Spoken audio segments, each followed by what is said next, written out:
Yeah, another late night video. Like, it's like 10 right now. I should be in bed.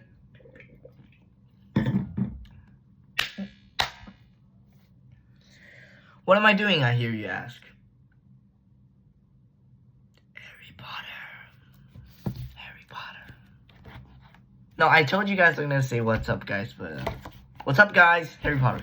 Yeah, that kind of makes up for it, so. Oh, I'm getting real drowsy. Okay, where did we leave off last time? Percy and Padfoot? Did I tell you guys about this chapter? I don't think so. Percy and Padfoot. Oh my god, I definitely read a lot today, okay? Damn, I read.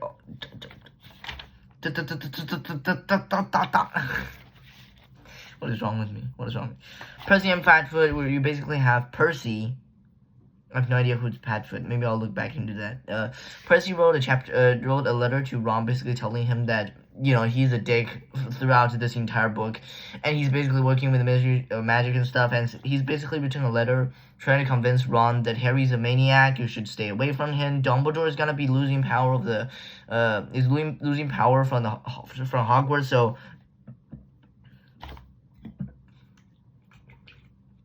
you should start choosing sides, and you should probably not frustrate and get on the Ron side of Umbridge too much, because she's important and stuff. So yeah, and obviously Ron doesn't follow suit and thinks that his brother is just being a dick as usual anyway.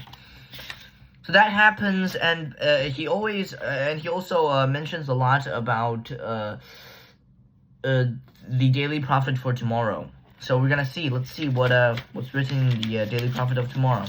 But it turns out, Percy and Padfoot made a bit more effort with Gretchen. I know you should spawn training combat. Oh yeah, by the way, they also have I'll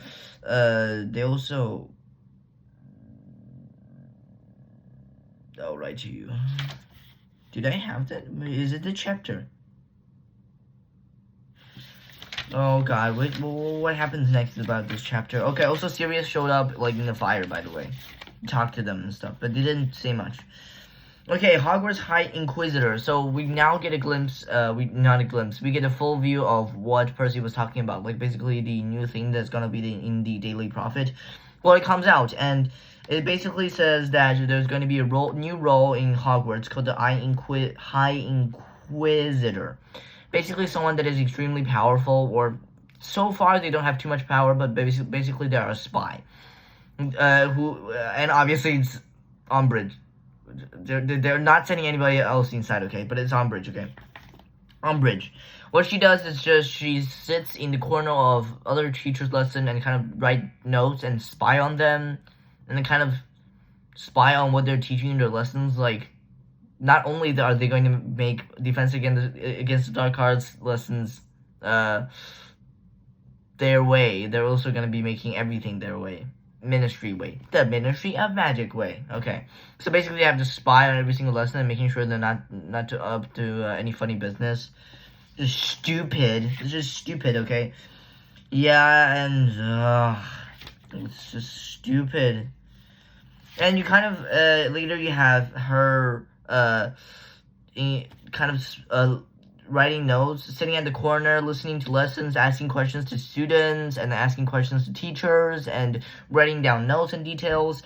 She didn't show up in the History of Magic class because he's like a real robot. The History of Magic teacher is an NPC, by the way. All he does is just read the textbook to them. He doesn't say anything. So, yeah, obviously the Ministry of Magic doesn't have their attention put on there. They later went to the definition class, where she kind of found, like, Umbridge kind of accused the definition teacher, which I do not care, so I do not know her name, basically saying that she's all fraud and stuff. She said, well, tell the future of me. And then the teacher was like, the third eye does not see on command. And then she's like, and the Umbridge was like, okay, at least that's the best you can do. And then the definition teacher was like, I can see that you're in great danger, but it doesn't work, obviously. And then later she gets into some trouble about something. Like, basically they're trying to get rid of her because she's a bad teacher and a fraud. And also, Harry gets a D in for his potion homework. And then you also get a glimpse of the OWL grades, which you have O for outstanding, E for exceeds expectation, A for acceptable, P for poor, D is for dreadful, and there is supposedly, possibly a T. We have no idea. It could be a joke. A T, which means troll. It's just stupid. Okay, anyway. Blah blah blah. Okay, and then you have the ministry. Dark something pencil. But wait, I do see something. Yeah, whatever. Oh, also, on Defense Against the Dark Arts teacher lesson, you kind of have some ruffle, and again, and then Harry gets another week of detention. I said it, guys. Potter is stupid, okay? Look at this. I'm seeing it, okay? So Hermione is basically saying to Umbridge that she disagrees with the textbook, and she took some points from Gryffindor because she is interrupting the class, supposedly. She is supposedly interrupting the class with useless stuff. And then Harry gets all, you can't do that. That's stupid. Quirrell was a great teacher, he said loudly. There was just a minor drawback of him having Lord Voldemort sticking out of the back of his head. Yeah, they have some kind of a conversation, and it kind of land on Quirrell not being a kind of a good teacher, and then he mentions Voldemort, and then another week's of attention. I mean, seriously, Potter, what the hell? I mean, he's kind of new to this. I am no stranger to standing up to teachers and getting all kinds of punishments, okay? I have been there, Potter. Harry, okay, I'm telling you. You cannot win teachers in a fight. Especially the more you want to fight with a teacher, that only means the harder the fight will be, and the less likely you will win that fight, and the more punishment you will more likely to get. I'm telling you, even if Umbridge is claiming 1 + 1 is equals to 3, she will not admit that she is wrong afterwards. She will just punish you for standing up the truth and making her look bad. Look at it. Look, okay. Against these people, Harry, okay, what you have to do is ignore them. You don't have standing up to them will do you no good. Oh, you feel like I want to kick her in the face or something like that, but you can't do that. And standing up to her definitely does no good. It just satisfy her to see you angry, that she kind of fulfills her task and something that she has been just wanting. It's their lifetime goal. These teachers, some of these teachers, just to make you mad. I made him mad. Look at him. I made him so mad. I feel so proud of myself. Some teachers are like this. So my best advice, Potter, ignore them. Don't be like following everything they say, like following all their tasks and be the teacher's pet. Don't do that. Just ignore them and avoid meeting them as much as possible. And also, don't stand up to them because it will do you zero good. No good at all. So Harry lands himself in another week of detention. Obviously, the Quidditch team is not happy about it, but what can they do? Whatever. I have a lot to unpack. I'm still not even at page 300, and I read to 400 today, by the way.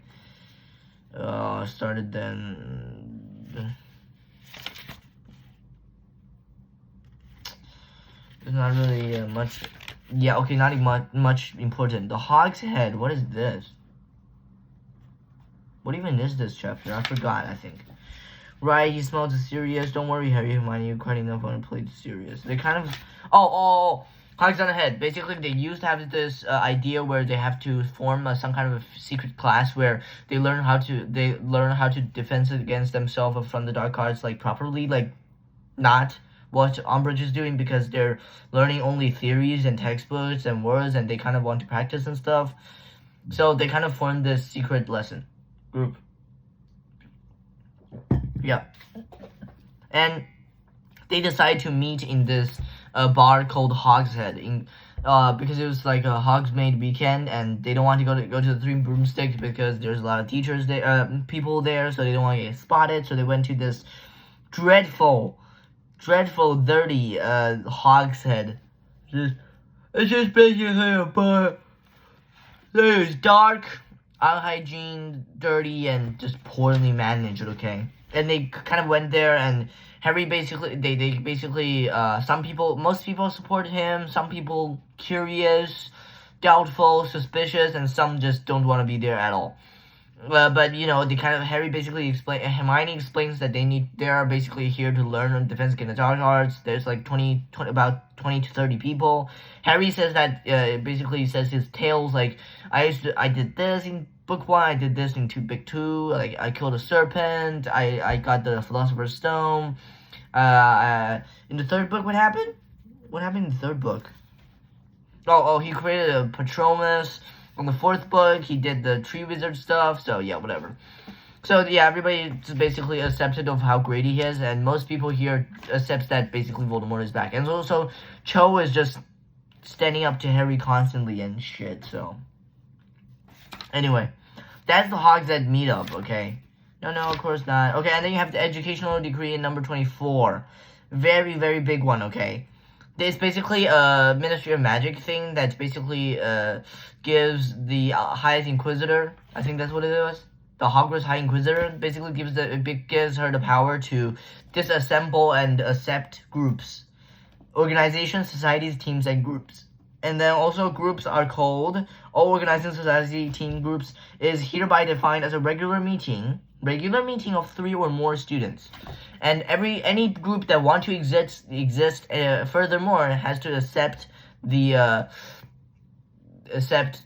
notice from Umbridge. Now, so far, okay, I think it was Sirius who said that they have kind of like a couple of visits, and also they did meet another time in the fire, but they almost got caught by Umbridge. So we know really, really well. And also, Harry's owl is also attacked. So we know that somebody was intercepting Harry's messages and know everything about Harry. And then now this, like right after they decide to form a secret league of something. I mean, you guys should be aware to be more careful. I mean, Umbridge is basically getting information left, right, and center. Right after this, they decide to create the secret league. Suddenly, they have the power to do this. And also, the Quidditch team also has to accept like kind of a notice and acceptance or something. And then we later learned that the Slytherins had zero trouble. They got passed immediately. And then the Gryffindor team, the Quidditch team, got a lot of trouble. And then you have McGonagall and Dumbledore pulling in and letting them go through, okay? Now, some of you may think that Umbridge is trying to why is she putting all this on Harry, why is she doing all this to Harry Potter? Maybe she's a Death Eater or something like that. Well, Sirius says that she is very deep in the Ministry of Magic, and there is certainly no proof that she is a Death Eater. So, and I consider that as believable. I personally believe in that. It's just that Harry being kind of a pain in the ass for Umbridge right now, and she just want Harry to be in as much pain as possible. Anyway, okay, let's blah blah blah. Continue onwards. Professor Poverty. Do you mean Professor Umbridge? Sirius. Okay. Okay. Oh, and now they decide that. And also Sirius turns up again, and this is when she got caught, right? Yeah, this is when Sirius almost got caught, okay? Anyway, that's not important. So, Sirius is definitely supporting that idea, and they try to find, and they are basically obviously not reporting to Umbridge about the secret society. It's obviously not going to be accepted. It's kind of like a anti-Umbridge group, if you would say that, you call it that. Anyway, definitely that's not going to be getting any acceptance from Umbridge, so they decided to do it secretly.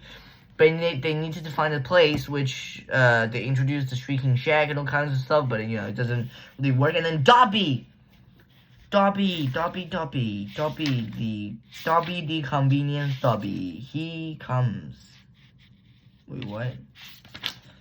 Dobby is just so convenient. He tells them about this room where basically something called the Room of Need is that when you pass through it and when you think about something you really want, let's say for example you want to go to the bathroom real bad, your bladder is about to explode, this room will turn into a bathroom. So this room will turn it into anything the passer wants it to be. And if you don't want anything, the door won't even be there. If you want something, it will be there, okay?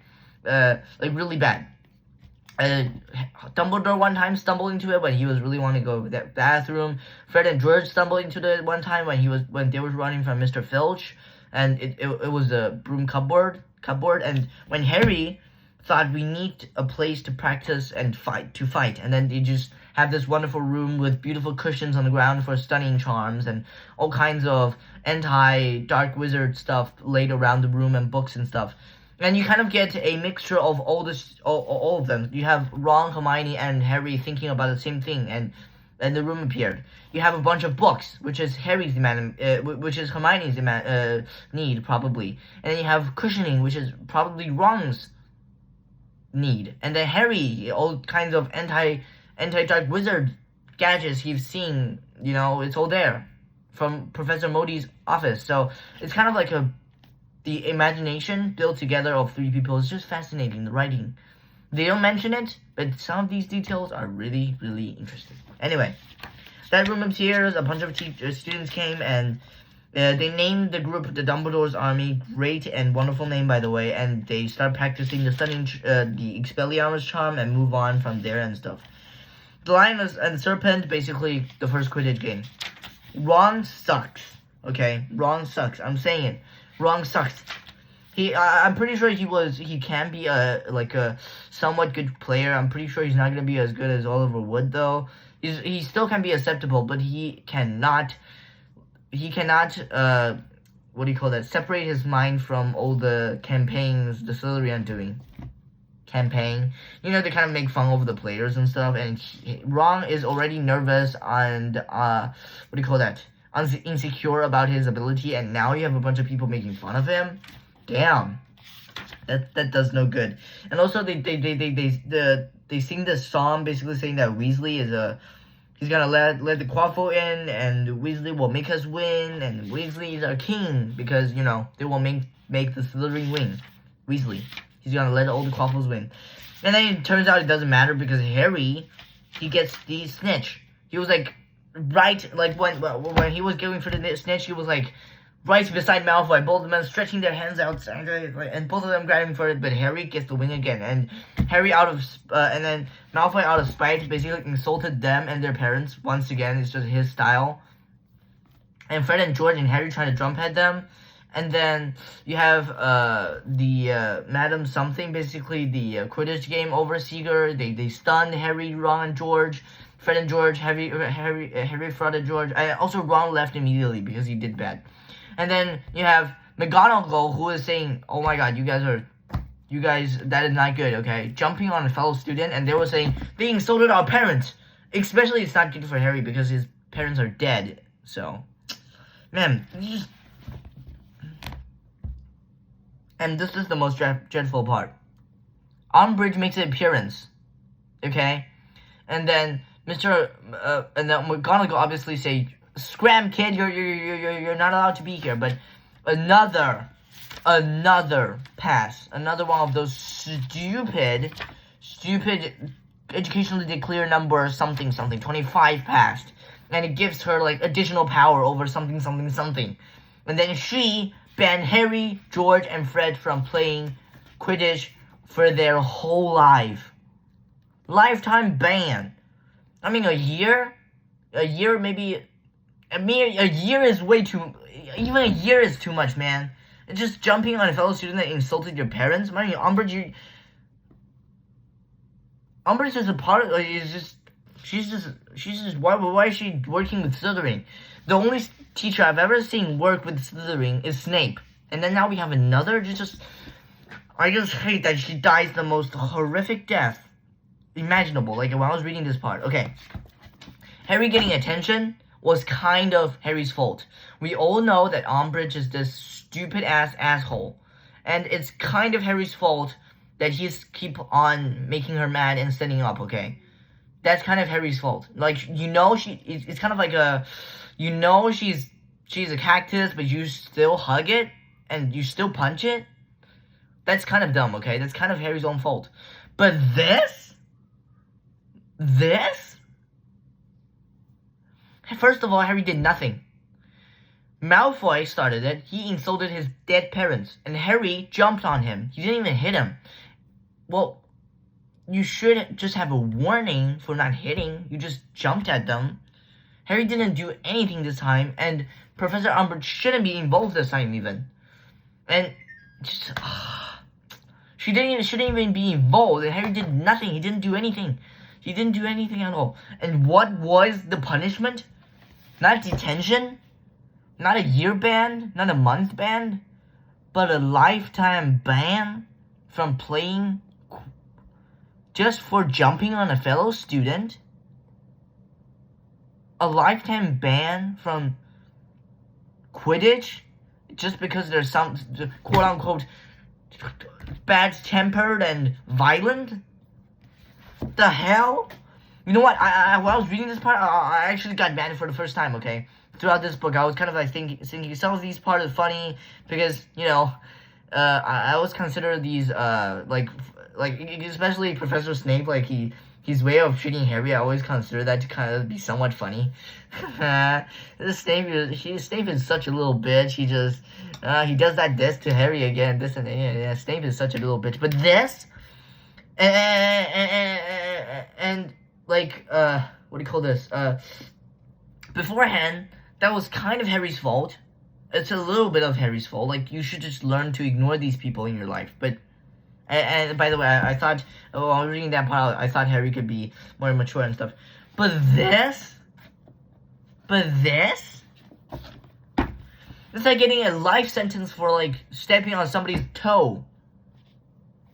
This is crazy. While I was reading this part, I was literally so frustrated, okay? I literally said that I wish that she dies the most horrific death, the most horrific... No, I don't want her to die. I want her to torture to death. Like, bleed to death. Or maybe get slapped by everybody, like, you slap at the truth, and then get humiliated, and then get tortured for, like, a few days, and then die. Or maybe get a Dementor kiss and become a soulless golem.